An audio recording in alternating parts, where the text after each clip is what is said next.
Hello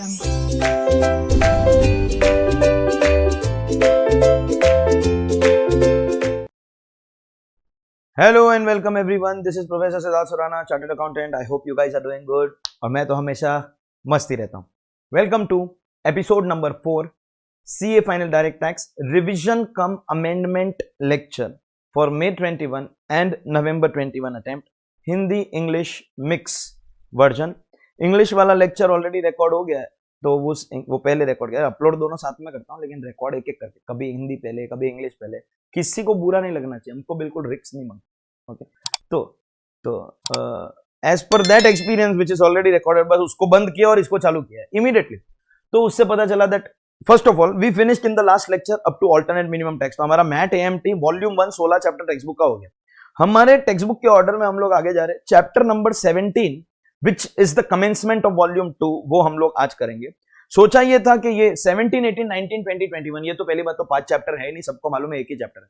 IT authorities, search and scissor, assessment, appeals, revision. ये 5 नहीं है, एक ही, हमको सबको मालूम है 5 नहीं एक ही है. IT authority, search and scissor, assessment, appeals, revision, ये 5 चैप्टर करके सोचा था. Settlement commission, advance ruling, tonnage tax scheme, ये छोटे छोटे चैप्टर भी कर लेंगे, मगर वो लेक्चर 1 घंटा 8 मिनट हो गया है. एंड एज पर पॉलिसी ये रिवीजन कम अमेंडमेंट के लेक्चर को इसी ड्यूरेशन का रखना है, तो 1 घंटे से थोड़ा ऊपर जो चैप्टर चल रहा होगा उसको खत्म कर लेंगे. तो इसलिए फिर स्टॉप कर दिया. मतलब ये लेक्चर के अंदर भी I am maintaining this consistency that all the episodes Hindi English mix and English का जो कंटेंट है वो same. So you have to watch, आपको जो भी कंफर्टेबल लैंग्वेज लगता है. हाँ, आपको मेरे व्यूज बढ़ाने तो आप दोनों भी देख सकते हैं. ठीक है, for the time being let's go ahead. We are going to start with chapter number 17, that is income tax authorities and their powers, also the commencement of volume 2. and ये जो 17, 18, 19, 20, 21 5 चैप्टर दोनों ये पांचों एक से रिलेटेड है, आपको पता ही होगा. We are talking about income tax authorities. एक इनकम टैक्स डिपार्टमेंट के अंदर कौन कौन अथॉरिटीज है और उनके क्या क्या पावर्स है. That is what we are going to do. As we are aware that parliament का काम है लॉ बनाना. पार्लियामेंट ने इनकम टैक्स एक्ट बना दिया, उसका डे टू डे कंप्लायंस का ध्यान रखने का काम पार्लियामेंट का नहीं है. पार्लियामेंट के पास टाइम नहीं है, उसके लिए उन्होंने ये डिपार्टमेंट बनाया. तो इस डिपार्टमेंट में कौन सीनियर है कौन जूनियर है वो सब, एंड उनका क्या क्या पावर है, that is covered in this chapter. ये हायरार्की कवर्ड है इन दिस चैप्टर. वैसे एग्जाम के लिए ये हायरार्की इतना रेलेवेंट नहीं है, मैं मानता हूं, लेकिन कहीं ना कहीं इस हायरार्की की नॉलेज आपको जरूरी है समझनी. आगे वाले चैप्टर्स में कहीं आपको ऐसा सिखाया जाएगा कि कमिश्नर ऑफ इनकम टैक्स ने आपको दुखी किया है तो आप एओ के पास नहीं जा सकते हो, आप सीआईटी अपील्स के पास भी नहीं जा सकते, सेम लेवल के ऊपर आता है. You have to go to 1 level up. तो आपको जिसने भी दुखी किया उसके 1 level up. Commissioner can change work of the AO but he can not change work of CCIT, क्योंकि वो ऊपर आता है. तो ऊपर कौन आता है नीचे कौन आता है वो मालूम होना चाहिए. तो कौन किससे सुपीरियर है, उससे हमको बहुत सारी चीजें, हायरार्की यहां पे काम आती है. Otherwise exam purpose hierarchy may not B relevant, but yes, this chapter will help you to understand your other upcoming chapters. So we will first talk about income tax authorities, यानी कि department में कौन कौन होता है. First, CBDT, the papa, the daddy, the achan, the abba, the father, the pops of income tax department. क्योंकि ये पूरा डिपार्टमेंट टॉप से बॉटम, सबसे सीनियर सीसीआईटी से लगाकर सबसे जूनियर चिंदी चोर इंस्पेक्टर, टॉप टू बॉटम सब कोई उसके कंट्रोल के अंदर है. Everybody from top to bottom will be. इसके लिए तो पप्पा बोलता था, पप्पा का कंट्रोल रहता है. एक बार पप्पा ने बोला ना, then you have to do it. अभी बोलना मत, नहीं सर हमारे जनरेशन में तो उल्टा होता है. हाँ, लेकिन आप अभी का जनरेशन है. ये इनकम टैक्स एक्ट 1961 में बना था, एंड इन 1961 का जनरेशन, अबे मैं 80s वाला है, मेरे जनरेशन में भी एक बार पप्पा ने बोल दिया ना तो अपने को सुनना पड़ेगा. उसके बाद में we don't have any argument. था हिम्मत तुम्हारे में, मतलब तुम्हारे में तो होएगा, हमारे में तो नहीं था. तो CBDT is the father of income tax department because it will control the entire department. What is the hierarchy? सबसे senior DGIT, CCIT, CCIT, DGIT. We all know director side specific काम करता है and commissioner side general काम करता है. At least that we are aware of. Senior most IT authorities CCIT, DGIT. Second level director, commissioner, and यहाँ पे we have a very special guy, CIT appeals. Director will do specific work, commissioner will do general work, CIT appeals will only do one work, appeal work. ये special जज है, इसको खाली judgement देने के लिए बनाया. And why is he special? इस पूरे हायरार्की में if there is one person who has the right to take favour of the assessee, तो वो ये CIT अपील्स है. किसी और के पास टॉप टू बॉटम असेसी का फेवर लेने का पावर नहीं है. Only CIT appeals has the power. So senior most CCIT, DGIT, second level पे CIT, DIT, and also very special guy. He is at the same level as CIT, junior to CCIT, but the thing that makes him special is that he can take favor of assessee. इसके बाद आते हैं हमारे AO. 5 level assessing officer का, additional joint deputy assistant ITO, additional joint deputy assistant ITO, 5 level. That means senior most IT authority ये है, मगर senior most assessing officer ये वैसे एडिशनल ना डबल रोल करता है, डबल रोल। जब सीआईटी एब्सेंट होता है तो उसका काम भी करता है, और कभी कभी जूनियर के बिहाफ पे भी असेसमेंट करता है। वेरी रेयरली, जनरली असेसमेंट ये 4 ही करते हैं, जॉइंट डेप्यूटी असिस्टेंट आईटीओ, मगर कभी कभी आता है, तो इसलिए एओ की डेफिनेशन में भी वो आता है। वो जैक है, ऊपर भी जाएगा नीचे भी आएगा। That means top 2 will be CCIT, DGIT first level, second level CIT, DIT along with the special guy CIT appeals, और फिर आते हैं हमारे 5 assessing officer, additional joint deputy assistant ITO, additional joint deputy assistant ITO. इसके बाद tax recovery officer, वसूली भाई, collection, वसूली भाई जल्दी बोल, कल सुबह पनवेल निकलने का, वसूली भाई, tax recovery officer and inspector of income tax, TRO and inspector, these are the junior authorities. ये है इनकम टैक्स डिपार्टमेंट का हायरार्की। इसमें ये होते हैं हमारे असेसिंग ऑफिसर जो डे टू डे काम करते हैं, और ये वो दो उनसे senior CCIT and CIT. In this we already told you the definition of AO, additional joint deputy assistant ITO. कैसे अपॉइंटमेंट होगा? Central government will appoint up to joint तक की अपॉइंटमेंट सेंट्रल गवर्नमेंट करेगी। ये यूपीएससी करके एक exam आती है, ज्यादा famously known as IAS exam, and full course के लेक्चर्स के अंदर बहुत डिटेल में हम इसके बारे में बात करते हैं। It's my dream to see any one of my student clearing UPSC exam, क्योंकि ये मेरा खुद का ड्रीम अधूरा रह गया था इसके लिए। So next we talk about CBDT, CCIT and CIT. इन लोगों के पास पावर है नीचे वाले ऑफिसर्स को अपॉइंट करने का। सीबीडीटी को हमने बोला पप्पा पप्पा पप्पा, ऐसे किसी को पप्पा का पोस्ट नहीं मिलता, पप्पा इज कॉल्ड पप्पा because CBDT share control all the IT authorities within the, obviously अल्ट्रावाइड्स नहीं हो सकता, within the overall framework of the law. Within the framework, CBDT can control the entire income tax department from top to bottom. Then we come to a very, very important section, 119, both from exam purposes and for your practical life purposes. हम बार बार जो पप्पा पप्पा बोल रहे हैं ना, एक बात याद रखना कि सीबीडीटी बहुत पावरफुल ऑर्गेनाइजेशन क्यों है? क्योंकि जिसका कोई नहीं होता उसका खुदा होता होगा, no doubt about, whichever religion you belong to. जिसका कोई नहीं होता है उसका खुदा होता होगा, मैं कभी उसको डिनाई नहीं करता हूं। मगर इनकम टैक्स में सीबीडीटी, इनकम टैक्स में कभी भी आप दुखी है, आपके लाइफ में मजा नहीं है, आपको कुछ भी अफसोस हो रहा है, या आपको अपनी तकलीफ किसी के साथ में शेयर करनी है, वो अपनी तकलीफ श्वेता के साथ में शेयर मत कर देना। आजकल आपको पता है ना, सबको बताती है वो। तो अगर आपको लाइफ में कुछ भी तकलीफ है, then you go to CBDT. Section 119 has given powers of CBDT. और अब पता चलेगा पप्पा को पप्पा क्यों बोलते। पहले इन्होंने बोला 2 पावर नॉट अलाउड। अब देखिए, नॉट अलाउड वाले पावर से तो पता नहीं चलेगा, जब अलाउड पे जाएंगे तब पता चलेगा। और देख लेते हैं what are the 2 powers not allowed. Disposing of a particular case in a particular manner. सुन रहे असेसिंग ऑफिसर, ये केस को मैं बोलता हूं वैसा खत्म कर, ऐसा थोड़ी अल्ट्रावायर्स काम करने का नहीं बोल सकता है। The CBDT can not tell the AO to dispose of a particular case in a particular manner and interfering with the discretionary powers of CIT appeals. देखो ऊपर बोला ना स्पेशल है, क्यों? क्योंकि उसको जज बनाया तो एसएससी का फेवर भी ले सकता है, और अगर एसएससी का फेवर लिया तो सीबीडीटी नहीं बोल सकता ये मैं तेरा बाप बोल रहा है तो तू उसका फेवर मत ले। अरे मेरे को बनाया किस लिए फिर? So CIT can take favour of the SSC, उसके साथ सीबीडीटी इंटरफियर नहीं कर सकता। Listen, but he still a part of the hierarchy, government employ, control of CBDT for his office hours, code of conduct, working pattern, बाकी सबके लिए। Junior to CCIT, same level as CIT, खाली उसके appeal के काम के साथ interfere नहीं कर सकते। So the 2 powers that the CBDT does not have, interfere with the discretionary powers of CIT appeals and dispose of a particular case in a particular manner. But why do we call it CBDT को इतना powerful? Why do we call it the papa, the daddy, the achan, the abba, the pops? Because CBDT can relax filing of ROI, assessment, reassessment, rectification, interest penalty. कभी भी आपकी life में दुख है, पप्पा को जाके बोलने का। देखो जिसके पास भी पप्पा है ना, उसकी लाइफ में कोई दुख होता नहीं है, क्योंकि सारा का सारा दुख पप्पा एब्सॉर्ब कर लेते हैं। पप्पा को बोला सर मेरे को ये तकलीफ हुई, मैं रिटर्न फाइल नहीं कर पाया, सर मेरे को ये तकलीफ हुई, मैं अपना नोटिस का जवाब नहीं दे पाया, सर इस तकलीफ की वजह से मेरे पे इंटरेस्ट लग रहा है। सब प्लीज मत लगाओ, प्लीज मत लगाओ। जैसे पप्पा को बोलते पप्पा अपना हर काम करते हैं, वैसे इनकम टैक्स में there is only one organisation and that is CBDT. And इसीलिए तो बोलते हैं जिसका कोई नहीं होता उसका खुदा होता होगा। In income tax it is going to be CBDT. And CBDT को पप्पा बोलने का एक और रीजन है, एक बार सीबीडीटी ने आपको रिलैक्सेशन दे दिया, देन उसके आईटी अथॉरिटीज कुछ नहीं कर सकते, they have to comply with the order. एक बार आपने बोला ना तो बच्चे को सुनना पड़ेगा। आपकी जनरेशन की बात नहीं कर रहे, इस जनरेशन में तो सुनना पड़ेगा। Next, CBDT can admit any belated claim of refund, rebate, relief, carry forward of loss. Refund मांगने का एक टाइम लिमिट होता है, रिटर्न फाइल करने का एक टाइम लिमिट होता है, लॉस कैरी फॉरवर्ड करना है तो रिटर्न टाइम पे फाइल करना पड़ता है, नहीं तो लॉस चला जाता है। ये सब अगर आपने मिस किया तो प्लीज दे दो ना, प्लीज दे दो ना, प्लीज दे दो ना। If you want to do that only in front of CBDT has the power to admit belated claim of refund, rebate, relief, carry forward of loss. Lastly, CBDT has the power to relax the provisions of chapter 4 and chapter 6 से.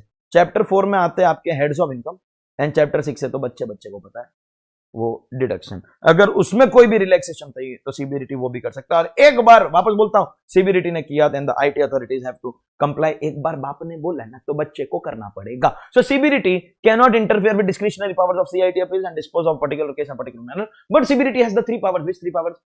Relax provisions of assessment, appeals, assessment, reassessment, interest, penalty, return filing, admit belated claim of refund, rebate, relief, carry forward of loss, and relax provisions of chapter 4 and chapter 6A.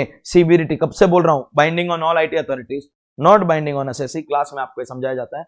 Assessee can challenge CBDT circular by way of filing writ petition to High Court under Article 226 of Constitution of India. So CBDT के circulars department पे binding है, assessee पे नहीं. And obviously अगर writ petition high court पे जा रहा है तो ये सब जगह पे तो ऑब्वियसली बाइंडिंग नहीं होगा. यहां आपको लॉजिक समझना है तो इतना समझ लो, सीबीडीटी ना इनकम टैक्स डिपार्टमेंट, देखो इसका बाप है तो इसको कंट्रोल करेगा. तो ये पूरी दुनिया का बाप नहीं है, असेसी का बाप नहीं है, इन सब का बाप नहीं है. तो इन लोगों के ऊपर CBDT circular can not be binding, assessee के ऊपर can not be binding, only on IT authorities it is going to be binding. So IT authorities can not challenge the CBDT circular. अगर कोई भी circular against supreme court judgement या against plain language of the law आया then it is going to be invalid. लेकिन सुनिए, वो अगर assessee के फेवर में हुआ तो कोई उसको प्रोटेस्ट ही नहीं कर सकता है. सो असेसी के फेवर में अगर सीबीडीटी ने बकवास भी किया ना, मुंह से मतलब उल्टे की जगह कुछ भी घटिया मुंह से निकाला ना, असेसी के फेवर में कुछ भी निकाला, it is going to be valid. अगर डिपार्टमेंट के फेवर में गया अगेंस्ट सुप्रीम कोर्ट जजमेंट और प्लेन लैंग्वेज ऑफ लॉ तो असेसी रिट पिटीशन करवा के उसको वॉइड करवा सकता है. एंड अभी एक नया सेक्शन है 119 है, एग्जाम के लिए नहीं लेकिन प्रैक्टिकली हम लोग एक टैक्स पेयर चार्टर मतलब set of rules and regulation जो टैक्स पेयर को एंड एओ को दोनों को फॉलो करना रहेगा, जिससे हमारे असेसमेंट के काम थोड़े से स्मूथ हो जाएंगे. So we will release a set of rules and regulation for practical applicability of income tax law. Jurisdiction के जो सेक्शन है 120, 124, 127 में तो क्लास में ना वो भी फुल कोर्स में बोलता है मत करो भाई, ignore it like Modi ignores Kejriwal, करने का नहीं, रिलैक्स करो. Next we come to section 129 opportunity of being reheard. जब भी एक ऑफिसर चेंज होता है उसकी जगह पे दूसरी ऑफिसर आता है तो तीन बातें याद रखना. मैं रिवीजन करवा रहा हूं, ये चैप्टर को पढ़ाने के लिए क्लास में 4 घंटा लगता है, 15 मिनट में रिवीजन करवा रहा हूं. तो तीन बातें याद रखना. New officer will continue from where old officer, वो वापस से चालू नहीं करेगा, उसका काम कंटिन्यू करेगा. लेकिन अगर एसएससी को मांगता है, अगर एसएससी को चाहिए तो you can take an opportunity of being reheard. Sir मैंने उसको थोड़ा सा मेरा केस समझाया था, आप भी समझ लो, लेकिन only if the assessee has requested. Suo moto अपने आप से देना अलाउड नहीं है. तीन बातें. New officer will continue the work, assessee can take opportunity of being reheard. Assessee ने मांगा तो ही देगा, नहीं तो नहीं देगा. And lastly section 131 is talking about powers of IT authority. Same powers है सिविल कोड. कौन सा सेम पावर्स है? Civil code. सिविल कोड वाला पावर मतलब discovery and inspection, enforcing attendance, issuing summons, production of books of accounts and documents, custody of books of accounts and documents, retaining in custody your books of account. मतलब सुनिए, books of accounts को रख सकता है, आपको नहीं रख सकता, अरेस्ट करने का पावर नहीं. एसेट को नहीं रख सकता है, एसेट का चाहिए सीजर करना पड़ेगा. 132 अगला चैप्टर सर्च एंड सीजर. यहां पे खाली बुक्स रख सकता है, वो भी कितना टाइम रख सकता है?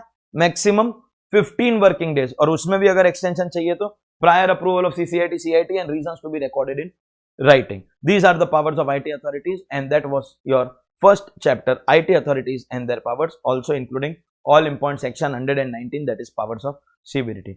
Let's go ahead. Next chapter that we have, दो पार्ट में इसको डिवाइड किया जाएगा. First part is search and seizure, second part is survey. Search and seizure generally in the nature of investigation होता है and survey is generally for the purpose of collecting of information. Search is investigation, survey is information. Name से भी समझ में आ जाता है. In fact chapter को specifically दो पार्ट में डिवाइड किया जाएगा. 132 में सर्च एंड सीजर दिया है, जब ये खत्म हो जाएगा तो 133 में हम लोग सर्वे करेंगे. लेकिन दोनों में सिमिलरिटी बहुत है. वो लोग आपके यहाँ पे आते हैं, चेकिंग करते हैं, क्वेश्चन आंसर करते हैं, इतना सिमिलर है कि अपने इलिटरेट अनएडुकेटेड रिलेटिव्स को लगता है रेड गिरा रेड गिरा रेड गिरा.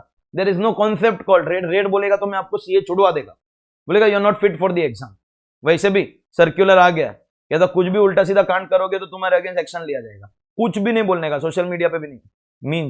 मींस फ्रीडम ऑफ एक्सप्रेशन को, हाँ अभी धरने पे मत चले जाना, काम धंधे पे ध्यान दो. तुमको खाली मौका चाहिए, धरना करो, कान के नीचे धरेगा. अभी धरना करेगा तो फोकस प्लीज, फोकस. रेड बोलेगा तो सीए छुड़वा दूंगा. Search and seizure is one concept and survey is another concept. तो let's learn that concept one by one. First let's talk about section 132 search. When can a search be conducted? देखो ये revision lecture है, class के अंदर जो पढ़ाया है उसको रिवाइज करा रहा हूं. हर चीज के लिए पीडीएफ नहीं यूज किया जाएगा. वैसे भी क्लास में तो हम टच भी नहीं करते पीडीएफ को. मैं very quickly I will recollect you, I will make you recollect. 3 situation में सर्च हो सकता है. नोटिस ऑफ 142(1) या summons of 131 and you have not responded या you will not respond.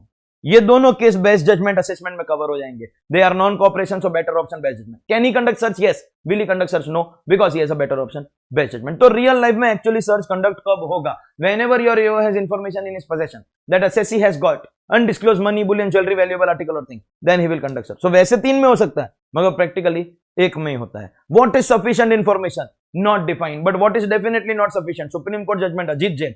CBI that is किसी भी सेंट्रल गवर्नमेंट एजेंसी से मिला हुआ इंफॉर्मेशन सफिशिएंट नहीं है. सर्च ऐसे ही नहीं हो सकता, उसके लिए ऑथराइजेशन चाहिए. द सीनियर, अब यहां पे हायरार्की काम आती है. CCIT can authorise the AO. AO कौन? Additional joint deputy assistant ITO. CCIT can authorise the AO and additional and joint if empowered by CBDT can pass on their authorization to their juniors, deputy assistant and ITO. And lastly, can assessee get copy of reasons? No.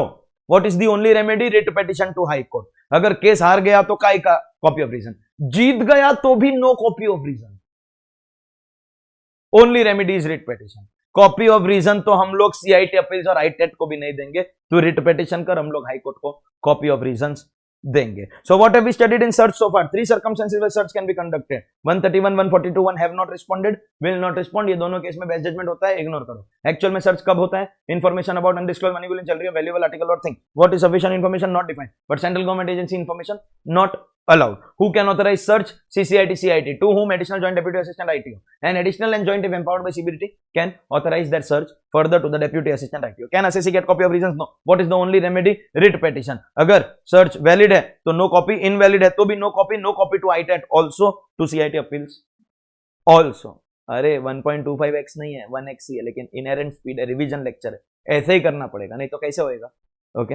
And now we come to powers of IT authorities. क्या क्या कर सकता है, क्या क्या नहीं कर सकता है? सब कर सकता है. He can enter, he can दरवाजे की चाबी दे, नहीं तो ताला तोड़ दिया जाएगा. दया दरवाजा तोड़ दो. Okay. They are allowed to obviously search any person, जो अंदर आ रहा है, बाहर जा रहा है, पहले से अंदर है. They will search. They will take possession और control of books of accounts और document. Place identification marks. They can seize, अपने साथ लेके जा सकते हैं books of accounts and documents. They can check your money, bullion, jewellery, valuable article और thing.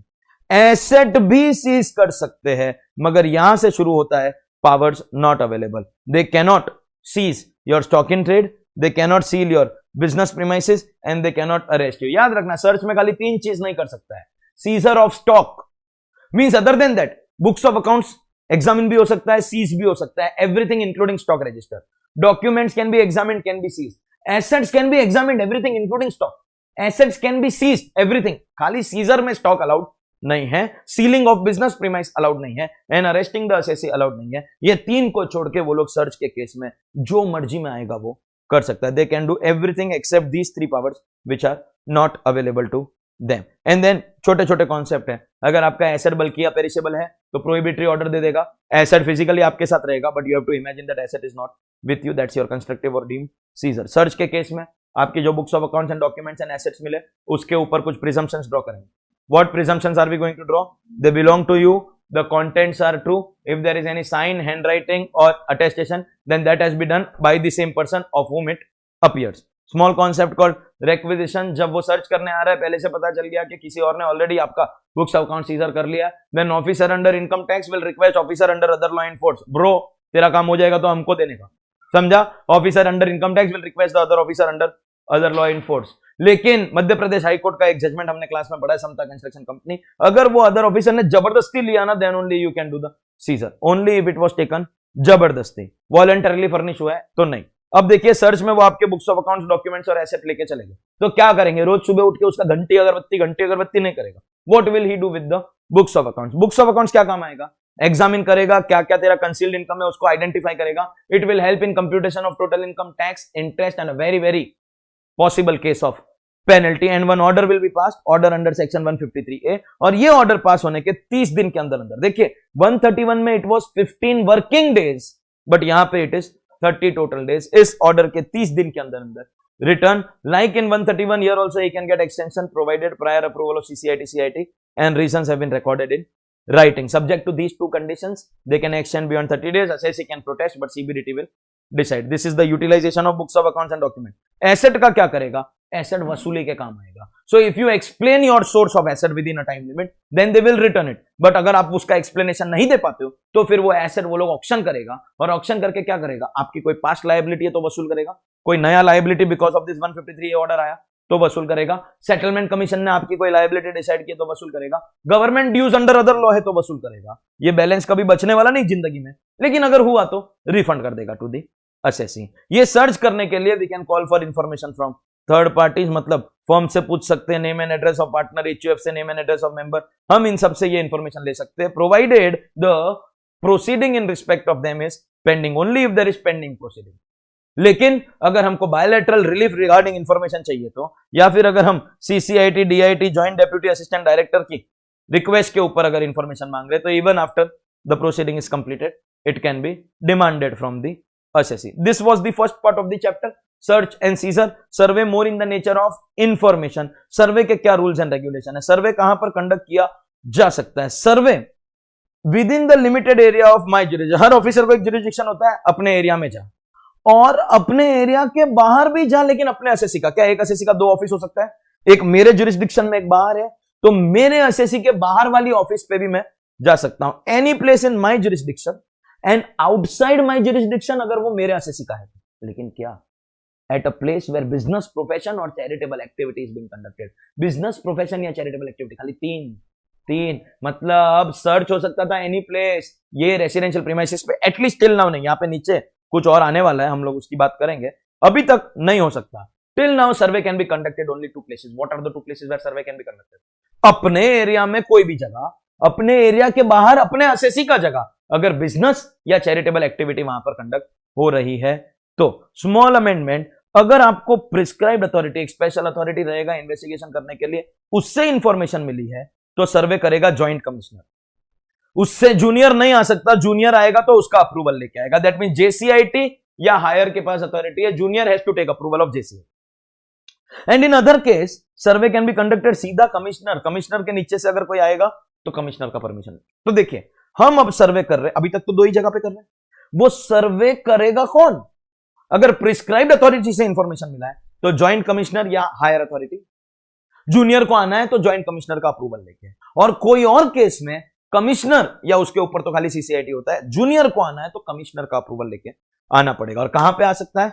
Any place in my area, any place outside my area of my assessee which is used for business profession और charitable activity is being conducted. मित्रों समझ में आता है? अब आगे देखिए, प्लेस में एडिशन होएगा लेकिन सर्वे में पावर्स क्या है? Inspect books of accounts and document. दिख रहा है कितना सिमिलर, सर्च में भी है सर्वे में भी है. प्लेस आइडेंटिफिकेशन मार्क सर्च में भी है सर्वे में. सीज बुक्स ऑफ अकाउंट्स, खाली पीरियड अलग है, दिस इज 15 वर्किंग डेज. तो 131 में 15 वर्किंग डेज था, 132 में 30 total days from order under 153A, and यहां पे वापस 15 working days. Again you want extension, same 2 conditions you fulfil, तो एक्सटेंशन आपको मिल जाएगा. You can check your, they can check your assets, मतलब सुनिए, examine everything, same in search and seizure. Take away books of accounts, same in search and seizure. But this is what distinguishes search from survey, search and scissor बोल रहा हूं, same in search and survey. This is what distinguishes search from survey. Survey के अंदर asset seize करना allowed नहीं है. That means देखिए, books of accounts examine everything, seize everything, search survey same. Documents examine everything, seize everything, search survey same. Assets examine everything including stock register, including stock in trade physical, examine का कोई problem नहीं है, search and survey. Seize करना है तो search में लेके जा सकते हो एक्सेप्ट स्टॉक, सर्वे में एसेट लेके जाना अलाउड नहीं है. This is the real life difference between search and survey. But our illiterate friends and relative, everything for them red गिरा, गिरता किधर से, कौन से फ्लोर से, वो तो पता नहीं. ओके, नाउ सर्वे के लिए नाउ दे आर सेइंग, अब तक तो हमने बोला था कि बिजनेस प्रोफेशन चैरिटेबल एक्टिविटी, लेकिन तुम बोलते हैं सर मेरा ऑफिस छोटा है घर बड़ा है, होता है ना किसी किसी का, ऑफिस छोटा घर बड़ा, सर तो मैं बुक्स ऑफ अकाउंट्स घर पे रखता हूं, तो फिर हम वहां पे भी जा सकते हैं, क्योंकि वैसे भी हमको बुक्स ऑफ अकाउंट चेक करना है, ये शक्ल देखने को थोड़ी आया, कितना भी हैंडसम होगा ना मेरे जितना, शक्ल देखने को नहीं आया, बुक्स ऑफ अकाउंट देखने को आया। तो बुक्स ऑफ अकाउंट्स अगर घर पे पड़ा है तो घर पे भी जाएगा, मतलब till now we were saying अपने एरिया में बिजनेस प्लेस या चैरिटेबल प्लेस, अपने एरिया के बाहर अगर अपने एसएससी का बिजनेस या चैरिटेबल प्लेस है, लेकिन अगर इनकी books of accounts and documents किधर और रखी है तो हम वहां पे भी जा सकता है। There is a restriction on entry, survey can be conducted during the hours it is kept open, मतलब वर्किंग आवर्स में, जब आपकी ऑफिस या आपके चैरिटेबल ट्रस्ट की ऑफिस खुली है, वर्किंग आवर्स में they can come. And other place, sir other place जा सकता है, अभी अभी तो बोला रेसिडेंशियल हाउस जा सकता है बिटवीन सनराइज एंड सनसेट, मतलब बिजनेस या charitable place during working hours, and residential house अगर गया तो between sunrise and sunset, but the restriction is only on entry. एक बार वो घुस गया टाइम पे, फिर आप उसको जाने को नहीं बोल सकते, उसका काम खत्म होएगा उसके बाद नहीं वो जाएगा। Some years ago this point was added, अब तक हमने देख लिया कहां कहां सर्वे हो सकता है। अब हम लोग बोल रहे हैं कि अगर तुम्हारा कोई फंक्शन है, सेरेमनी इवेंट है, हम चालू फंक्शन में आ जाएगा देखने के लिए क्या क्या खर्चा किया, डेकोरेशन कितना है, गेस्ट कितना है, we can conduct a survey in a function ceremony event, but questioning करना है तो वो फंक्शन खत्म होने के बाद। ऐसा नहीं कन्यादान चालू है साथ में क्वेश्चन नहीं पूछने का, नहीं तो बेचारा बाप दो रीजन से रोएगा। Okay, so you have to do questioning only after the swag है ना मेरा, you have to do questioning only after the function gets over। अरे मस्त मस्त एग्जाम्पल, किसी दिन फुल कोर्स के लेक्चर में आओ, बहुत मजा आएगा। At least those who are watching only these revision lectures, आओ कभी हवेली पे, तुमको मजा देखो कितना आता है। Okay, and then some years ago एक और कॉन्सेप्ट आया था, survey can be conducted by the TDS TCS officer also, कि आपने प्रॉपरली टीडीएस डिडक्ट किया, टीसीएस कलेक्ट किया है कि नहीं। Section 133 door to door survey, और इसको ना पावर टू कलेक्ट इंफॉर्मेशन भी बोलते हैं। अगर कहीं पर पावर टू कलेक्ट इंफॉर्मेशन बोला मतलब इसकी बात हो रही है।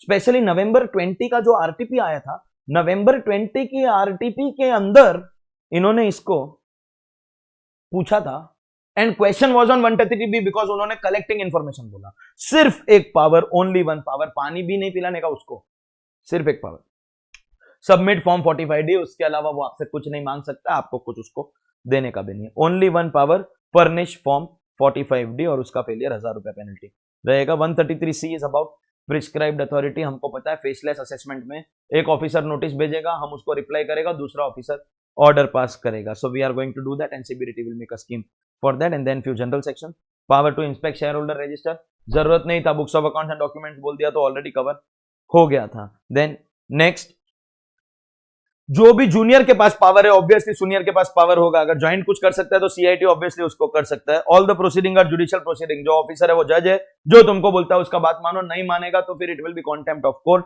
And then CBDT can disclose information, अगर पब्लिक इंटरेस्ट में, then CBDT can print information in media, print media, electronic media. If it is in public interest, then CBDT can give your information to the media under this section 138 provided it is in public interest. That's our chapter called search, seizure and survey का revision. चलिए, तो search and scissor हो गया, तो आगे बढ़ेंगे। Name of our next chapter, actually biggest chapter of your syllabus, ये तो था ही, अभी भी है, लेकिन इस बार जो टीडीएस के अंदर इतने सारे वो चेंजेस एंड ऑल दैट आया है, उससे टीडीएस भी बहुत बड़ा हो गया, ऑलमोस्ट इक्विवेलेंट। बहुत टाइम लग रहा है टीडीएस को भी हर बैच में करवाना। अभी के लिए we will come to our chapter assessment procedure. Before I start this chapter, if you are my student and you are watching these lectures, you are in episode 4, वो भी आधा घंटा हो गया, and if you are still watching, that means I can count you as a loyal student who will listen to me, believe in me, trust me, if not me, at least the performance, past performance and the recent results. I have a humble request. बहुत शर्म आ रही है ऐसी request करने में, शर्म आ रही है कि ये हमारा जो नोबल टीचिंग प्रोफेशन है ये किस डायरेक्शन में और किस लेवल में जा रहा है। For so many years in terms of content मैंने सबसे बेस्ट प्रोवाइड किया, क्वालिटी ऑफ टीचिंग सबसे बेस्ट प्रोवाइड किया, स्टूडेंट्स की रिक्वायरमेंट जो भी थी सबसे बेस्ट, चाहे वो एमसीक्यू बुक हो, सब कुछ हो, और अब तो रिजल्ट्स भी आपके सामने हैं without any kind of marketing, results भी सबसे बेस्ट हमारे स्टूडेंट्स के हैं।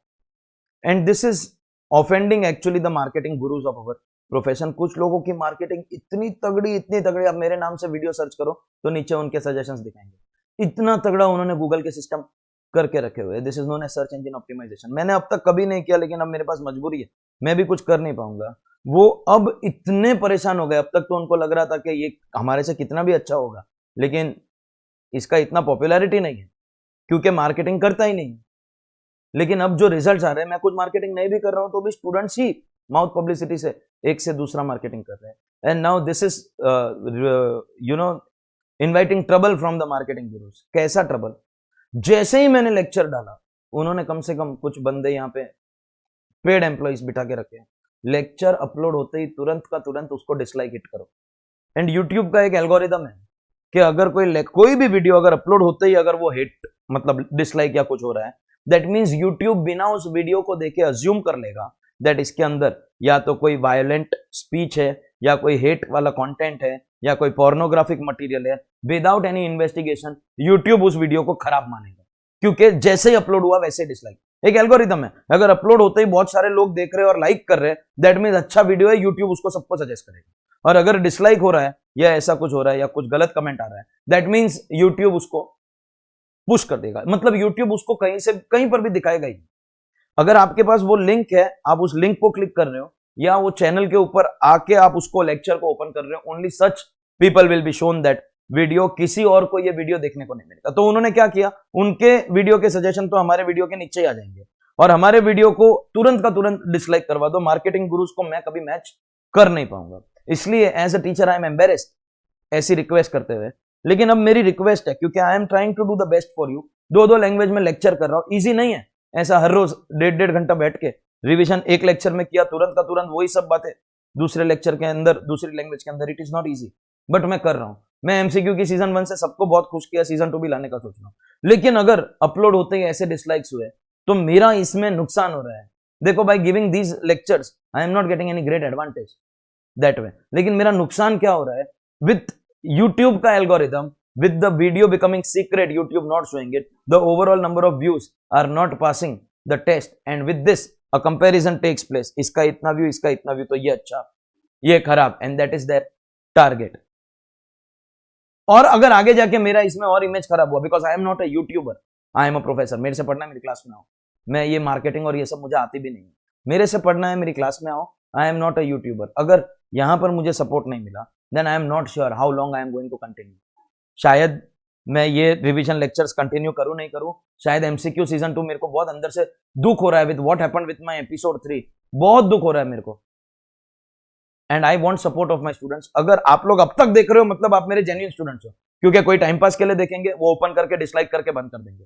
2-4 मिनट देखेंगे, शायद उसके आगे नहीं देखेंगे। एपिसोड 1 देखेंगे, 2 नहीं देखेंगे। लेकिन अगर आप एपिसोड 4 के अंदर ऑलरेडी आधा घंटा देख लियो, मतलब आप मेरे स्टूडेंट हो, आप लास्ट तक मेरे साथ में रहने वाले हो। अगर आप चाहते हो कि मैं भी आपके साथ लास्ट तक रहूं, तो अब इतना ही आपको करना पड़ेगा। वीडियो अपलोड होते ही तुरंत आपको, वैसे भी रिवीजन आपका तुरंत होगा तो आपके लिए बेटर ही है, तुरंत उसको देख के।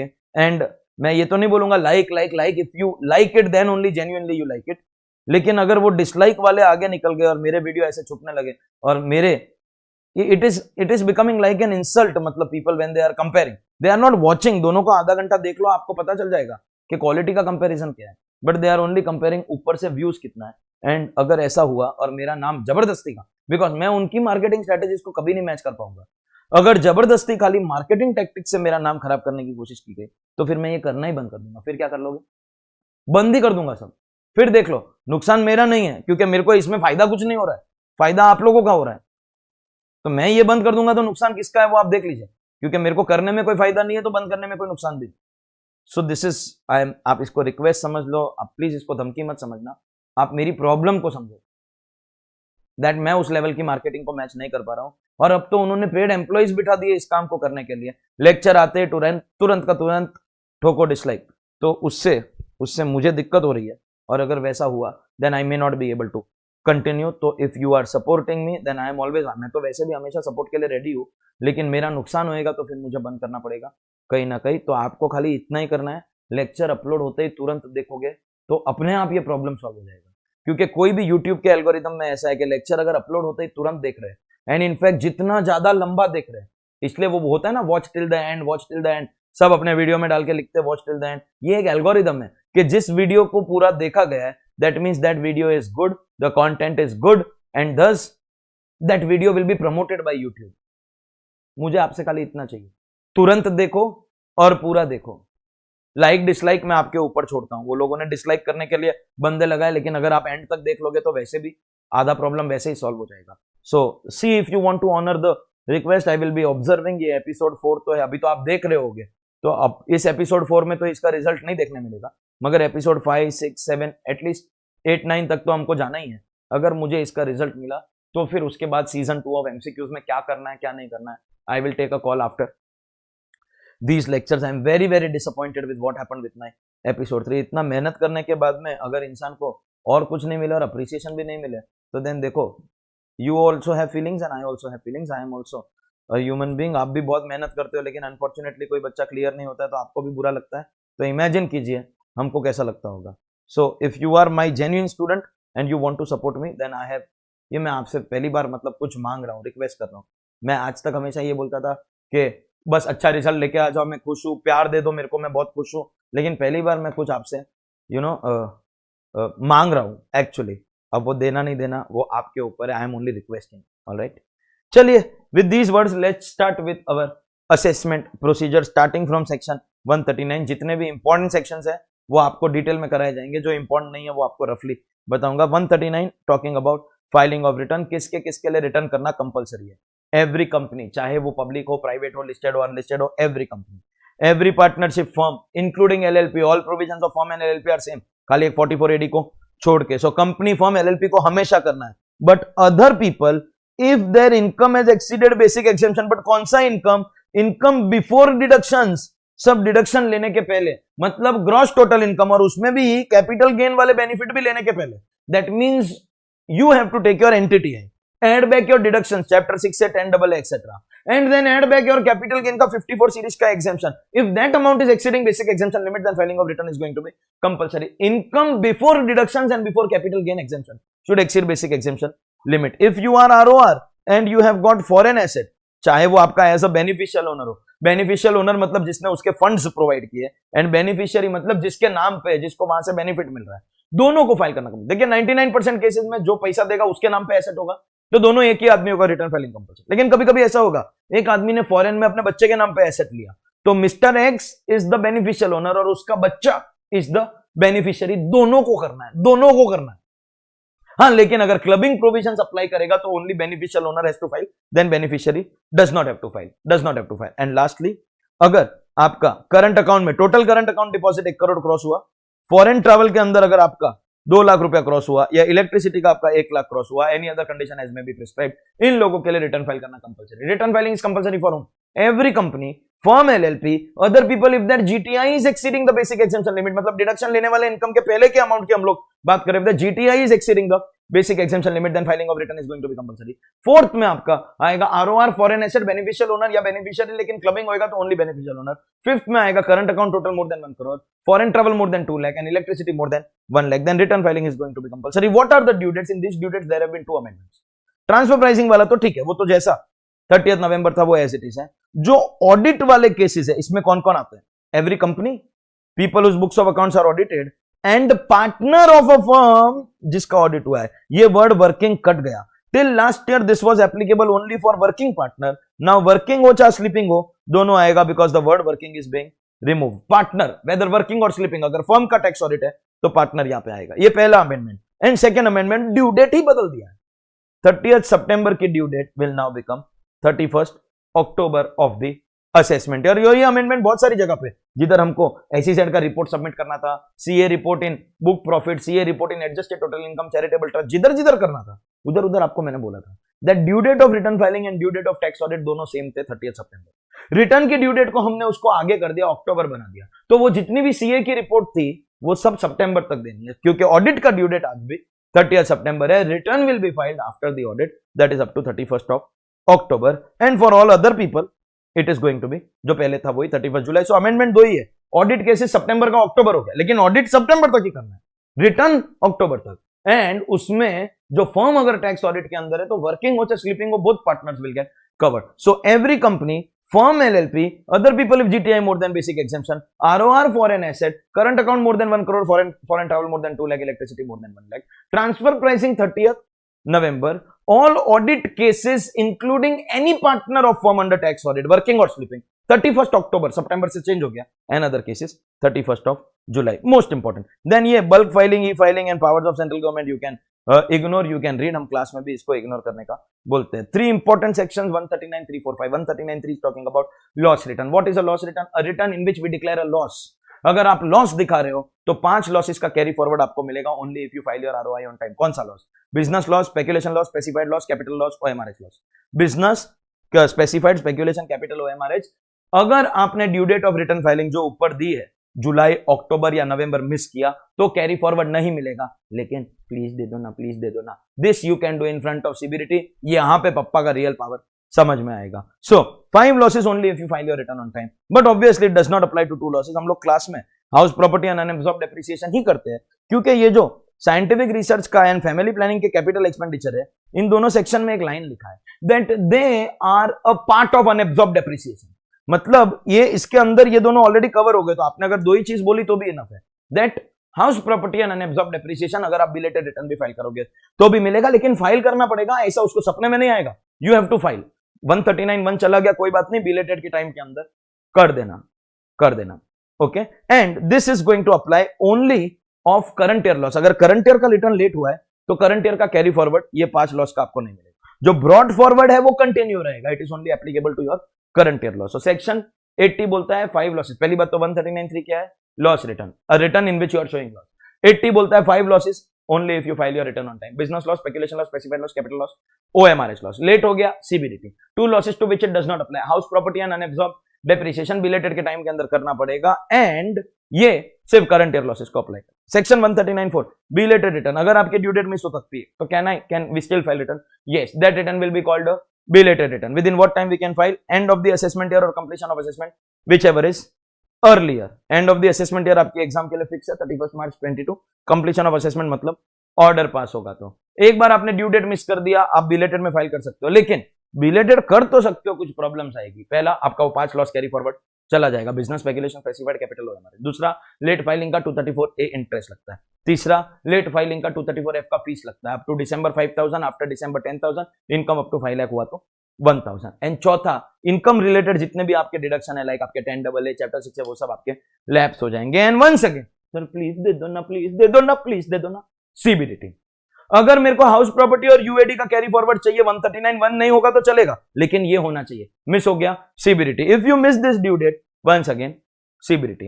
Next, 139(5) is talking about revised return. If I file a return and I notice a mistake, I can revise.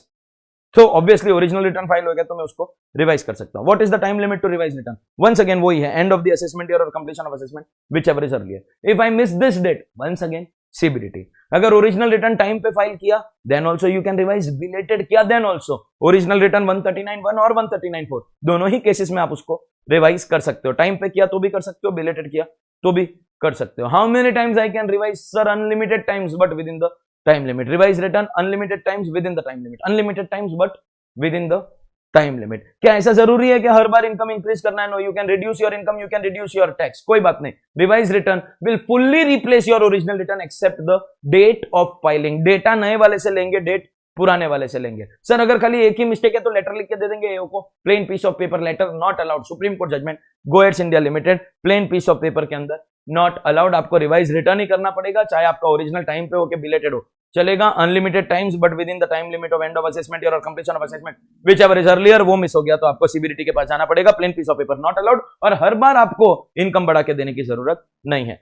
139(4)(a), 4(b), 4(c), 4(d), 4(e), 4(f) useless. Trust, political party, certain association को return filing compulsory. Medical and education institution, then business trust, investment fund, इन सबको return file करना compulsory. 139(9) is talking about defective return. अगर आपके कोई documents या papers attach नहीं हुए तो डिफेक्टिव रिटर्न का नोटिस आता है. टाइम देगा, within the time you have to correct. अगर आपने करेक्ट नहीं किया तो आपका रिटर्न डिफेक्टिव नहीं, इनवैलिड माना जाएगा. गटर में फेंक देगा उसको, गटर में फेंक देगा. You have to correct it.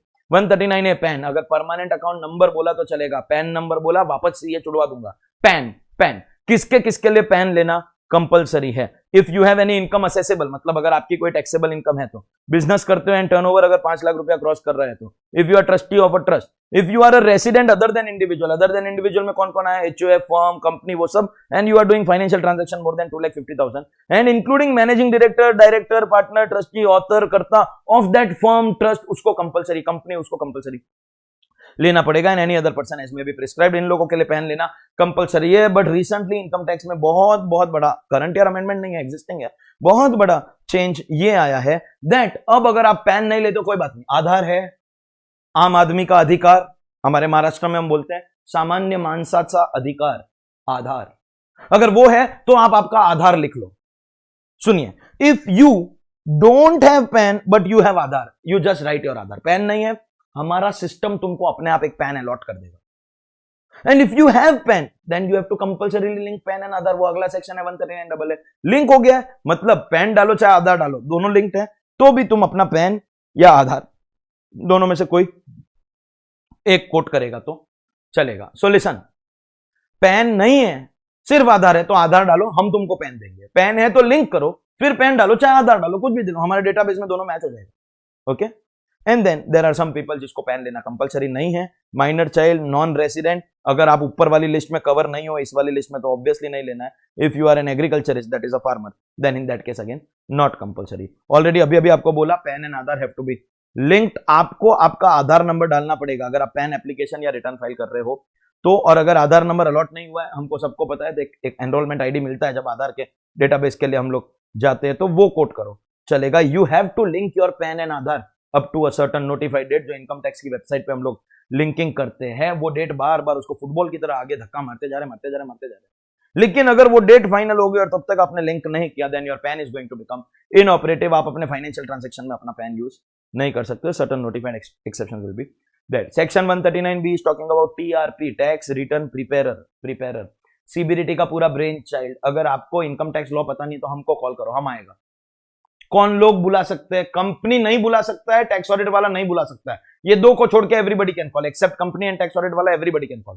कौन टीआरपी बन सकता है, CA not allowed, lawyer not allowed, bank का ऑफिसर नॉट अलाउड, बाकी सब बन सकता है। और पूरा brain child, appointment, reappointment, code of conduct, manner, dressing, remuneration, qualification, disqualification, everything is the brain child of CBDT. जो पप्पा ने फाइनल किया वो फाइनल है। 139C एनेक्चरलेस आरओआई, जब से ई फाइलिंग आया है ऑब्वियसली आपको बैलेंस शीट और ये सब कुछ भी अटैच नहीं करना है। We don't require any annexure with you, आप लोग अपना रिटर्न फाइल कर लो, हमको कुछ भी डॉक्यूमेंट चाहिएगा तो बताएगा। 139D power of CBDT to make rules regarding e filing, कौन सी चीज ऑनलाइन फाइल होगी, कौन सी चीज फिजिकल फाइल होगी, कौन सी चीज में दोनों ऑप्शन मिलेगा, किसके लिए ई फाइलिंग कंपलसरी नॉट कंपलसरी, सब कुछ is under the control of CBDT. Return को वेरीफाई करना जरूरी है, तो असेसी के केस में बहुत ऑब्वियस है, रीड करोगे तो भी पता चल जाएगा। इंडिविजुअल के केस में सेल्फ होता है या एचएफ के केस में करता होता है, इतना ऑब्वियस है कि समझाने की जरूरत नहीं है। सेक्शन 140 सेल्फ असेसमेंट टैक्स, पे टैक्स करो रिलैक्स, तुम तुम्हारे हिसाब से कैलकुलेट कर लो टैक्स क्या आता है, क्रेडिट ले लो तुम्हारे एडवांस टैक्स टीडीएस का। अब जो भी फाइनल अमाउंट बचा पे that with interest and fees.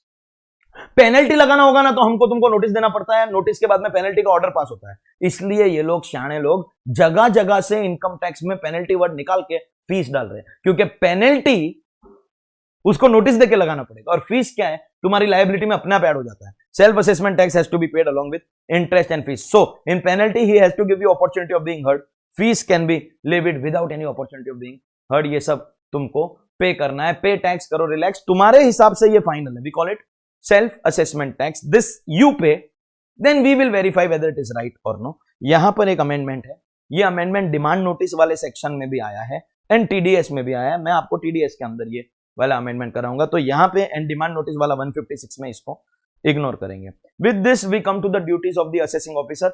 Assessing officer का काम है ऑर्डर पास करना, उसके लिए उसको इंक्वायरी करना है। सबसे पहला नोटिस 142(1), जिसके 3 purpose, but main purpose make assessee file return if not already file. What are the other 2 purposes of section 142(1) notice? और भी 2 काम में ये काम आता था, किसी को याद है क्या?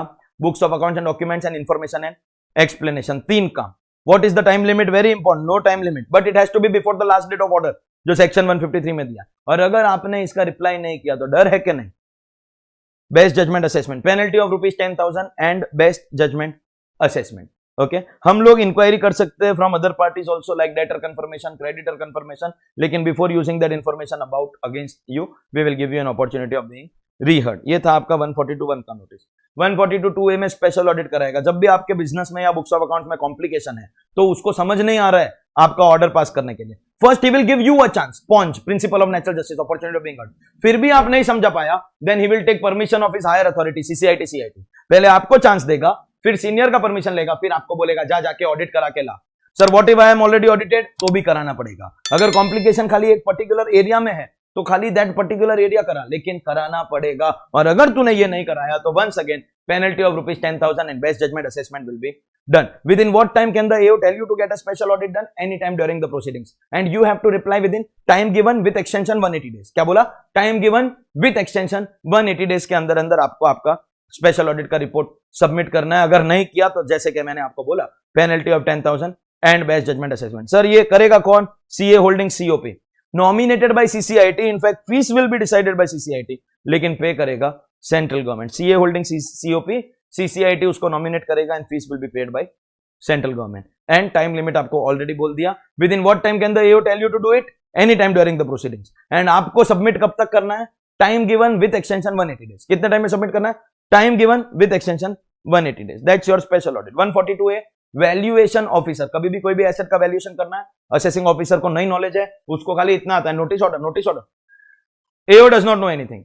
वैल्यूएशन करना है तो he will take help of the valuation officer. Section 143(1) is talking about intimation. Intimation मतलब पहली बार हम लोग अलग अलग टाइप का असेसमेंट देखेंगे। उसमें सबसे पहले इंटीमेशन, जो इंग्लिश वाला लेक्चर था ना उसमें गाना गा के वापस ट्रांसलेट करना पड़ा, लेकिन हिंदी वाले लेक्चर में आपको सबको एटलीस्ट याद होना चाहिए दिस कॉन्सेप्ट ऑफ इंटीमेशन को कैसे कराया जाता है। मुझको ना जितना मुझ पे उतना इस दिल को तुझ पे होने लगा एतबार, तू भी ये मुझ, अभी बस इतना बहुत हो गया। I trust you more than I trust myself, and इसीलिए everything that you have shown in your return, जो तू बोला वो मैं माना, जो तू बोला वो मैं, तू जितना इनकम दिखाएगा, जितना टैक्स दिखाएगा, जो अपने रिटर्न में दिखाएगा वो मैं मान जाऊंगा। No question answer, no notice, most importantly यहां पर कोई ऑर्डर पास नहीं होगा। जो आपने बोला वो मान लेगा, जो आपने बोला मान लेगा, खाली माइनर करेक्शन होगा। याद है आपको? Arithmetical error, incorrect claim, loss carry forward in belated return, अगर आपने इनकम रिलेटेड डिडक्शन क्लेम किया इन बिलेटेड रिटर्न, कोई एक्सपेंस अगर टैक्स ऑडिट में डिसअलाउ किया ऑडिटर ने, लेकिन फिर भी आपने रिटर्न में क्लेम किया, subject to those minor corrections, जो तू बोला वो मैं माना, जो तू बोला वो मैं माना, जो तू बोला वो मैं माना, everything that is shown in your return will be accepted. No order will be passed. It is only called assessment, but it is not an assessment. और इसीलिए इंटीमेशन आने के बाद में भी हम हमारा रिटर्न रिवाइज कर सकते हैं, प्रोवाइडेड वो एंड ऑफ असेसमेंट ईयर बाकी होगा। Only called an assessment, not an assessment. Intimation has to be issued, उसका टाइम लिमिट है। इशू का मतलब डिपार्टमेंट से निकलना चाहिए, सर्व का मतलब अपने पास पहुंचना चाहिए। ये इशू होना चाहिए, मेल पे ही आता है वैसे। 1 year from the end of the year in which the return was filed। और ये मिलने के बाद में भी आप अपना रिटर्न को रिवाइज कर सकते हो, because this is not completion of assessment. Are we clear? ये यहां पे कुछ ऑर्डर पास ही नहीं होता। और अब हमको ये भी पता है कि स्क्रूटिनी वाले केसेस में भी इंटीमेशन भेजना कंपलसरी है। Next we come to second assessment scrutiny, जहां पर 143(3) में एक्चुअली ऑर्डर पास किया जाएगा, मतलब ये पहला ऑर्डर है। So to pass order under 143(3) notice will be given under 143(2). जब भी उसको लगता है there is under payment of taxes, income कम दिखाए, एक्सपेंस ज्यादा दिखाए या रेट कम दिखाए, तो वो आपको यहां पे नोटिस देगा और यहां पे ऑर्डर पास करेगा। He will make inquiries, investigation. Notice has to be serve, मतलब आपके पास पहुंचना चाहिए 6 months from the end of the year in which the ROI was filed. And order का टाइम लिमिट तो अलग से 153 के अंदर दिया हुआ है। मोदी जी बोले मैं इधर चाय लेके आऊंगा, चाय चाय चाय, TEA, transparency, efficiency, accountability. Transparency, efficiency, accountability मतलब अब आपके ये सारे असेसमेंट्स फेसलेस होंगे, ऑनलाइन होंगे। जब भी हमको लगता है under payment of taxes, online notice भेजेंगे, ऑनलाइन ऑर्डर पास किया जाएगा। नोटिस का टाइम लिमिट टू सर्व मतलब reach the assessee 6 months from the end of the year in which the return was filed. ये नोटिस आने के बाद अगर आपने रिप्लाई नहीं किया तो फिर एक बार penalty of 10,000 and best judgement assessment. और ये नोटिस आने के बाद में भी रिटर्न रिवाइज हो सकता है, because this is not completion of assessment, this is only the beginning of assessment. एक डिस्टिंक्शन वाला क्वेश्चन हमने क्लास में भी डिस्कस किया रहता है, that distinguish between 142(1) notice and 143(2) notice. एक में नो टाइम लिमिट, एक में टाइम लिमिट, एक में रिटर्न फाइल होएगा, then only this is possible. Scrutiny का नोटिस रिटर्न आएगा तो ही उसकी स्क्रूटिनी होगी। So only ROI, but 142(1) with ROI और विदाउट आरओआई 142(1) में वो स्पेसिफिक इंफॉर्मेशन मांगता है और यहाँ पे वो जनरल इंफॉर्मेशन, जो भी आपको मर्जी में आप सबमिट कर दो। एंड फेलियर का मैंने आपको ऑलरेडी बता दिया, penalty of 10,000। And best judgement assessment, तो समय आ गया उसको पढ़ने का। What is best judgement assessment? जब भी आप नॉन कोऑपरेशन करते हो, 4 केसेस, बाकी के 3 तो अभी हमने देखे। 142(1) का रिप्लाई नहीं किया, 143(2) स्क्रूटिनी नोटिस का रिप्लाई नहीं किया, या 142(a) स्पेशल ऑडिट का रिप्लाई नहीं किया। दिस 3, या अगर आपने रिटर्न ही फाइल नहीं किया तो उसकी अच्छाई है कि पहले आपको 142(1) भेजता है। If you have not filed your return, तो वो तभी का तभी आपका बेस्ट जजमेंट कर सकता है। But before doing best judgement he has to give you a show cause notice. No time limit for notice, but it has to be before the last date of order. Show cause notice is not required for 142(1) because वो तो अपने आप में ये ऊपर वाले crime के लिए show cause notice, it is already acting as show cause notice. बाकी 3 में show cause notice देना पड़ेगा। No time limit for notice, but has to be before the last date of order. अब अगर आपने रिप्लाई नहीं किया तो डायरेक्टली आपका ऑर्डर पास होगा। Yes, this is an appealable order, but आपका वीक अपील होगा क्योंकि आपने रिप्लाई क्यों नहीं किया, ऐसा पहला क्वेश्चन आपको CIT अपील्स पूछेगा। बेस्ट जजमेंट में कभी भी आपको रिफंड नहीं मिलेगा, ऐसा गधा असेसिंग ऑफिसर कोई नहीं है कि वो आपको रिफंड देगा। And best judgement is known as ex parte order, इसलिए क्योंकि जिस पार्टी का ये केस है वो पार्टी इस केस में इन्वॉल्व नहीं था। नेक्स्ट आते हैं प्रोटेक्टिव असेसमेंट के ऊपर।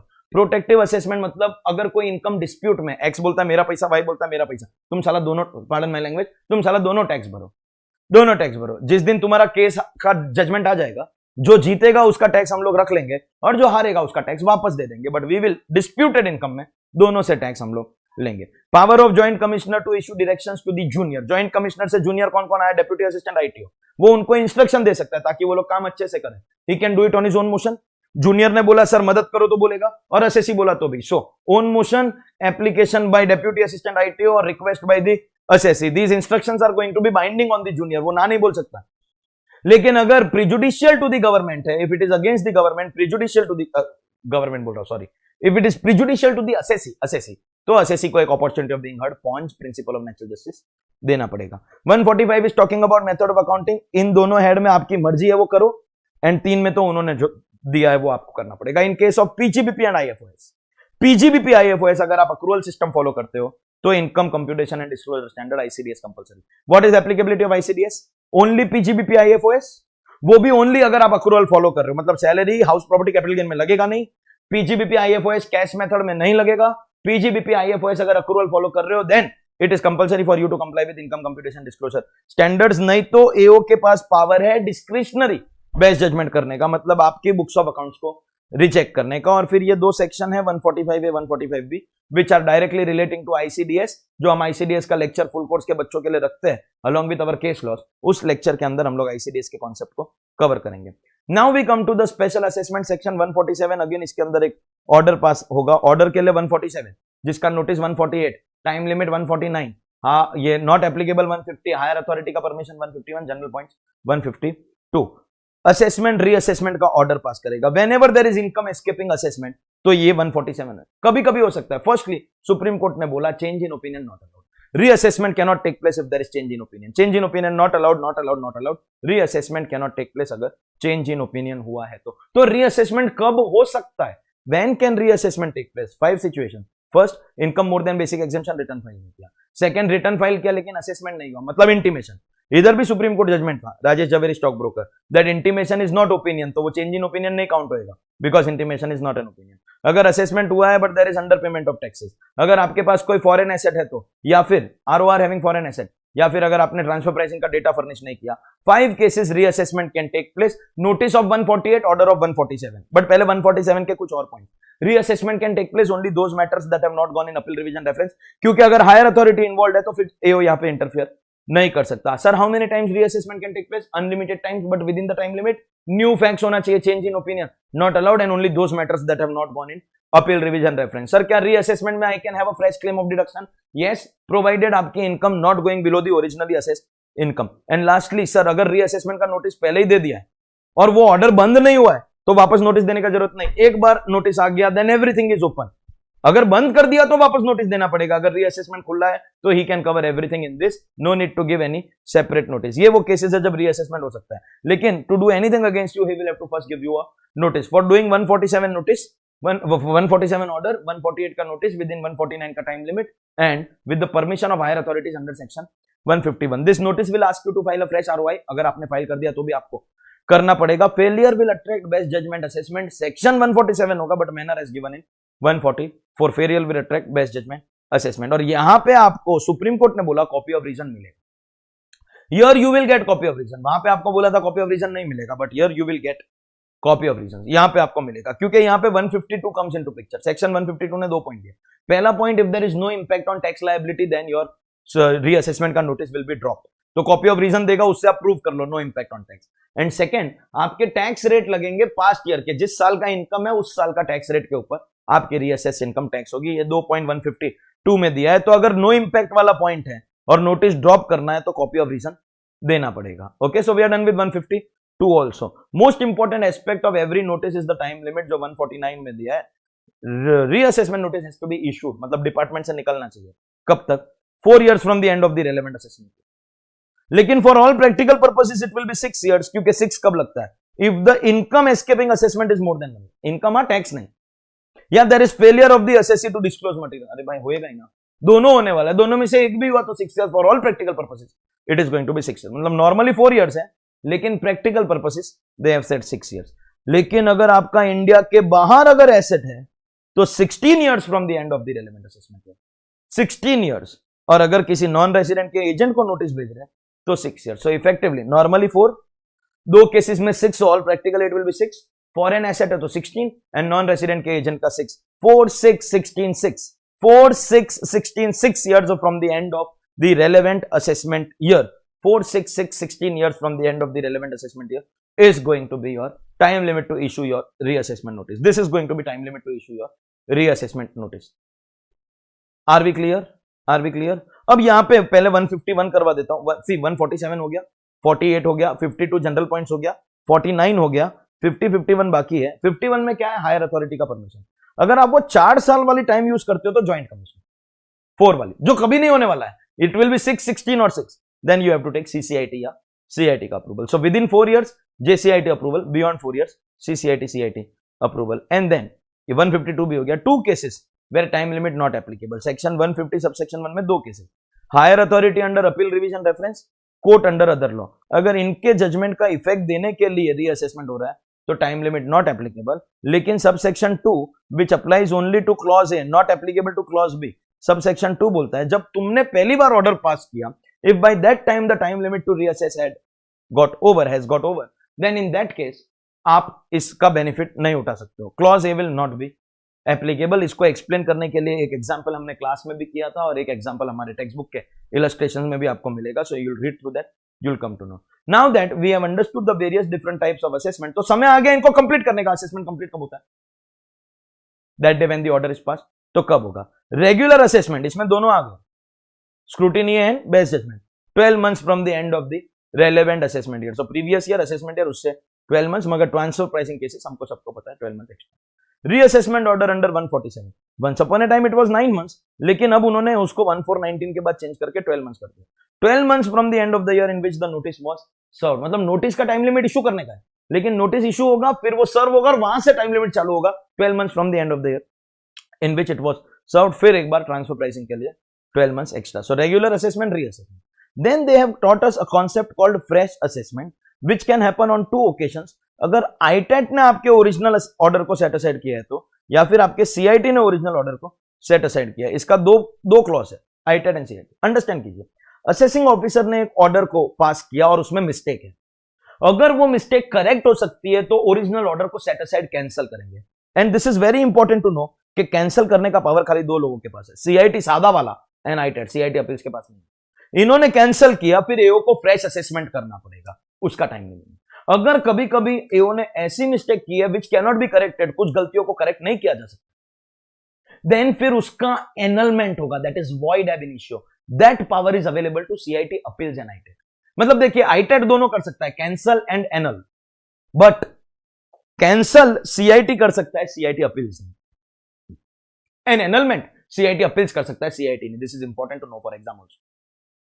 So in annulment, CIT appeals and ITAT will declare it void ab initio, no further action, story over, कोई fresh assessment होगा ही नहीं. In set aside, because the mistake can be corrected, CIT and ITAT will set aside, and once they set aside, then AO will do fresh assessment. What is the time limit? 9 months तक cut हो गया. After 1419, this has also become 12 months, और ये भी 12 months हो गया। 12 months from the end of the year, यहां तक तो सेम है, लेकिन यहां पे लिखा है in which the CIT passes the order, और यहां पे लिखा है आईटेट कॉपी देगा, बिकॉज सीआईटी डिपार्टमेंट के अंदर है, तो उसने जैसे ही पास कर दिया डिपार्टमेंट का टाइम लिमिट चालू हो गया, लेकिन आईटेट एक्सटर्नल बॉडी है तो उसका कॉपी आएगा, उसके बाद टाइम लिमिट चालू होगा। सो 12 months from the end of the year in which CIT हुआ तो पासिस द ऑर्डर, आईटेट होगा तो communicate, setting aside can be done by CIT and ITET, तो फ्रेश असेसमेंट होगा। Annulment will be done by CIT appeals and ITET, तो उसमें कोई further action नहीं होगा, वॉइड एब इनिशियो। नेक्स्ट, अगर किसी हायर अथॉरिटी का जजमेंट आया उसको असेसमेंट में इंकॉर्पोरेट करना है, तो उसके लिए 3 months from the end of the month, CIT ने किया है तो पासिस और किसी और ने किया है तो कॉपी। यहां पे ट्रांसफर प्राइसिंग का कोई एडिशन नहीं है, transfer pricing addition is only in subsection 1, 2 and 3, यहां पे कोई भी ट्रांसफर प्राइसिंग का एडिशन नहीं है। नेक्स्ट, हम जो 150 वाले केसेस जहां पर 149 का टाइम लिमिट नॉट एप्लीकेबल है, उसका रीअसेसमेंट जो होगा that has to be done 12 months from the end of the month in which the order, अगर सीआईटी ने किया है तो पासिस, किसी और ने किया है तो रिसीव्ड, और अगर फर्म के असेसमेंट की वजह से पार्टनर का असेसमेंट चेंज होता है तो 12 months from the end of the month again when the order on the firm is passed और रिसीव्ड। लेट्स बी क्लियर, ये जितने भी टाइम लिमिट दिया they are only for passing of order. Order की copy आपको कभी भी दे सकते हैं, there is no time limit, the time limit is to pass the order, copy can be given at any point of time if they have decided the income and tax, that means order is passed, उसको fair में print लेके आपको copy कभी भी दे सकते हैं। Certain cases where time limit के अंदर आपको एक्सटेंशन मिलेगा, जो भी ड्यू डेट है एओ को एक्सटेंशन मिलेगा, अगर एक्सटेंशन करने के बाद में टाइम कम पड़ रहा है तो मिनिमम 60 डेज, लेकिन अगर कोई केस सेटलमेंट कमीशन से रिजेक्ट होकर आया है तो minimum 1 year is going to be provided. जो भी इंटरनेशनल टैक्स इलेक्टिव लिया है या न्यू कोर्स के बच्चे हो, उनको ये सिर्फ एक बार रीड करना चाहिए, dispute resolution panel to make our dispute resolution of international standard. अगर कोई भी असेसी जैसे नॉन रेसिडेंट फॉरेन कंपनी है या जिसका ट्रांसफर प्राइसिंग ऑफिसर अपॉइंटेड है, अगर उसको हमको डिस्प्यूट का रेजोल्यूशन देना है तो सीआईटी अपील्स आईटेट वाली जो हायरार्की है वो तो है, we will have one more mechanism called DRP. इस पैनल में 3 कमिश्नर होते हैं, तो वो लोग सीआईटी अपील्स के पास जाते हैं या यहां पे आ सकते हैं, और अगर यहां से वो लोग खुश नहीं है then they can go to ITAT, this is further appealable at ITAT. Why ITAT, why not CIT appeals? Because इस पैनल में ऑलरेडी 3 कमिश्नर है, तो एक लेवल ऊपर जाना पड़ेगा। सो इंटरनेशनल टैक्स के असेसिस को 2 डिस्प्यूट रेजोल्यूशन मैकेनिज्म मिल गया, अपील मिल गया या डीआरपी मिल गया, बाकी का पार्ट आप रीड करोगे तो हो जाएगा। Next we come to assessment of search cases. जैसे ही सर्च हुआ, year of search plus last 6 years, year of search last 6 years, all assessments will get abated but appeal will continue side by side. There will be a notice under section 153A asking you to file a fresh return of income even if you have already filed. Failure will attract best judgment, section number यही रहेगा, manner of 144 रहेगा, correct है।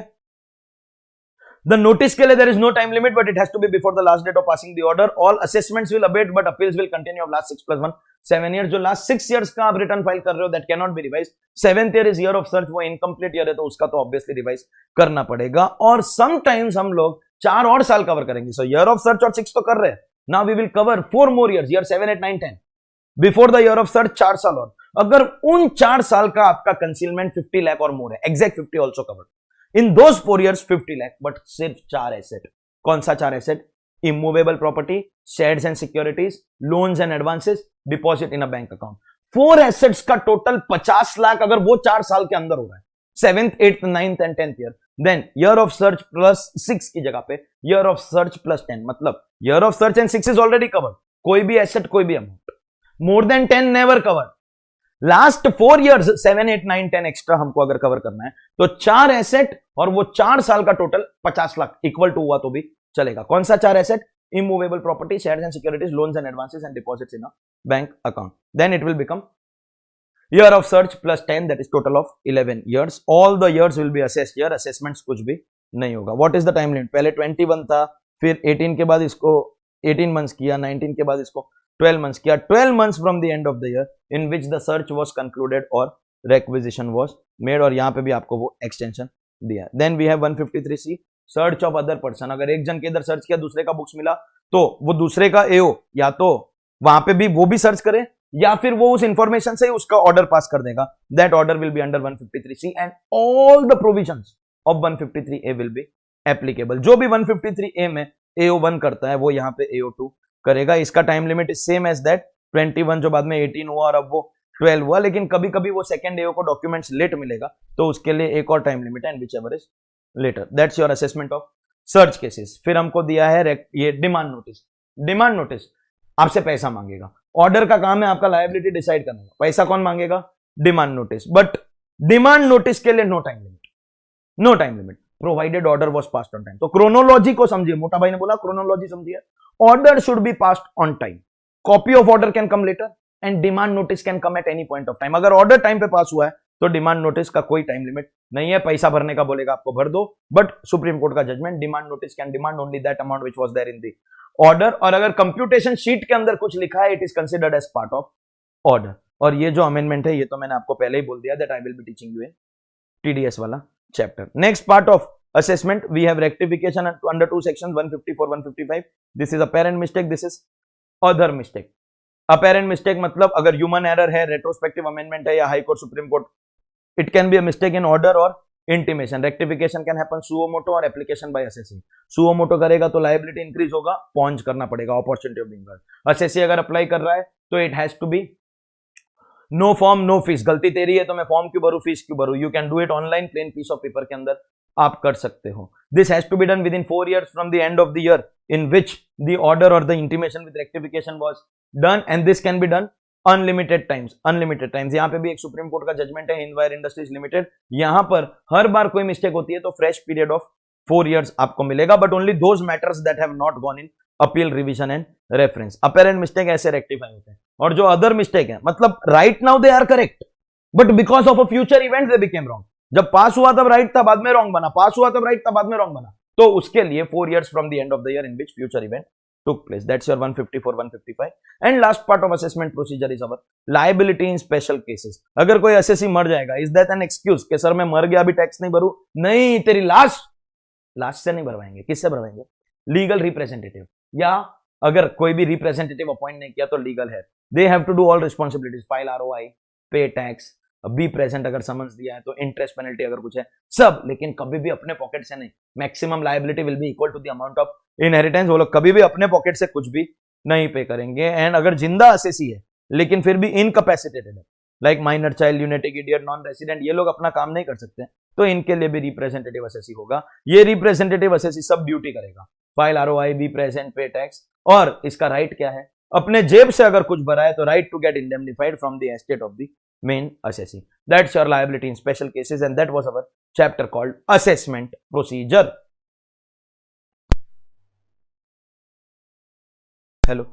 Hello. Let's go ahead. Next chapter that we have is our chapter called appeals. हमको सबको पता है 4 level of appeal hierarchy होता है, CIT अपील्स, ITAT, high court, supreme court. लेकिन हम खाली पहले 2 को अपील बोलते हैं। Top 2 are called reference because we are allowed to go to high court only if there is a question of law. So 2 levels of appeal and 2 levels of reference. Obviously you have to follow the hierarchy. आप jump नहीं कर सकते हो. You have to comply with the form, fees, time limit requirement. वो हर एक के अंदर दिया है। टाइम लिमिट तो ट्रेडिशनली हमेशा इंपॉर्टेंट रहा है, 30, 60, 120 and 90 days. Follow the hierarchy. You have to pay the form, pay the fees and comply with all the other requirement. But सबसे मेन चीज ये 9 ऑर्डर जिसके अगेंस्ट अपील करना अलाउड नहीं है। 234 ABC अपील करना वो अलाउड नहीं है। 264 में अगर रिवीजन पिटीशन रिजेक्ट हुआ है तो non appealable, final order also known appealable. लेकिन हमको एक चीज समझने मिलती है दैट रिवीजन अगर 264 का नॉन अपीलेबल है मतलब 263 का अपीलेबल है। और क्योंकि CIT ने किया है तो किधर अपील करोगे?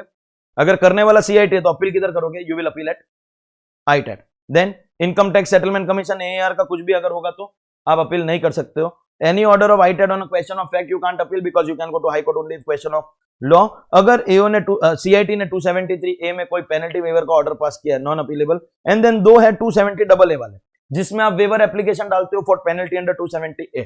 If it is accepted then assessment procedure is not appealable and if it is rejected then the rejection is non appealable. These 9 orders non appealable, बाकी सब appealable. And as a student what is the importance? पहला, ये यहां पे इस chapter के किसी section में नहीं दिया है, it is given in the respective chapter, respective section. लेकिन अगर यहां पे हमको अपीलेबल ऑर्डर्स नहीं लर्न करना है तो बहुत इजी है। Anything which is not in 9 is appealable. 9 में नहीं है तो अपीलेबल। कहां पे? एक लेवल ऊपर, एक लेवल ऊपर। Anything which is not in 9 is going to be appealable, where 1 level up. Secondly, when we are saying non appealable मतलब non appealable for assessee and department, दोनों के लिए नॉन अपीलेबल। ऐसा नहीं कि असेसी अपील नहीं कर सकता, दोनों अपील नहीं कर। थर्डली, अगर आप अपील नहीं भी कर सकते हो लेकिन फंडामेंटल राइट वायोलेट हुआ है तो you can always go for writ petition. So 9 orders of income tax non appealable. Apart from that we just have to learn one by one the individual level. CIT is first level, only assessee can go against AO, obviously department cannot go within 30 days. Form number 35, fees यहाँ पे दिया हुआ है. यहाँ पे आपको सबसे पहले अनडिस्प्यूटेड टैक्स भरना पड़ेगा, नहीं तो लात मार के भगा देगा.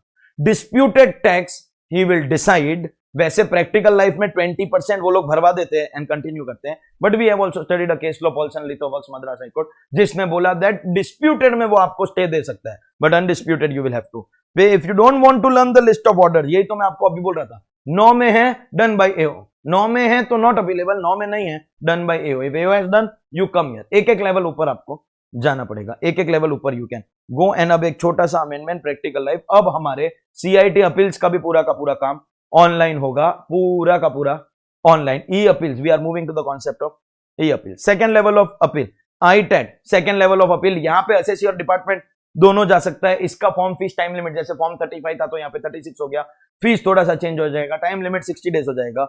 एवरी अदर थिंग, जैसे अनडिस्प्यूटेड तो आप पहले ही भर दियो, इधर उन्होंने बोला डिस्प्यूटेड पे स्टे मिल सकता है, but the stay will be valid for 180 days with extension maximum total of 365 days. वो भी अगर असेसी ने 20% पे कर दिया तो.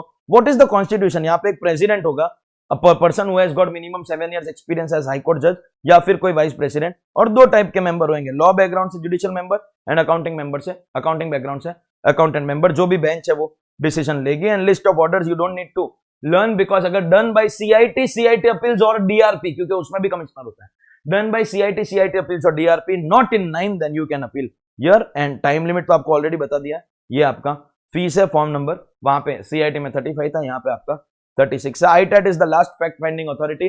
स्टे ऑर्डर मैंने आपको बोल दिया. अगर ITAT का फैक्ट के ऊपर जजमेंट है, then it is non appealable. That also we have already studied. List of powers is given in a table as a summary. If you don't want to learn everything, my hint is ITAT के column में 2 power not available है and CIT के column में 4 power not available है. ये 2 और ये 4 learn कर लो तो बाकी आपका काम हो जाएगा. And the top 2 levels are high court and supreme court. High court only if question of law, इसलिए इसको रेफरेंस बोलते हैं. और सुप्रीम कोर्ट में बोला है only if high court considers it as a fit course, as a fit case for supreme court, then only you can go. 120 days, यहां पर 90 days. Form and fees as per civil procedure code दिया. And obviously all the powers which are available to juniors, जैसे stay देना, reject करना, admit क्या बोलते हैं, कॉन्डोनेशन देना, वो सब पावर तो ऑब्वियसली यहाँ पे अवेलेबल होगा. Most importantly supreme court has got the power to review, reconsider, reappreciate, that is change in opinion. मतलब देखिए, AO is not allowed to change opinion, CIT ITAT are not allowed to change opinion, review not allowed. Supreme court के ऊपर कोई authority नहीं है, इसलिए supreme court allowed. और supreme court ने एक जजमेंट में बोला मेघालय स्टील्स में कि हाई कोर्ट ऑल्सो अलाउड. मतलब हाई कोर्ट और सुप्रीम कोर्ट, ये 2 को पावर है review, reconsider, reappreciate, that is change in opinion. Review, reconsider, reappreciate, change in opinion can be done by High Court and Supreme Court, but cannot be done by AO, CIT और ITAT. And then we have some concluding provision. Repetitive appeals के लिए 2 section है और एक section 268A बोलता है अगर department ने एक केस में अपील नहीं किया तो किसी के केस में आगे नहीं अपील कर सकते.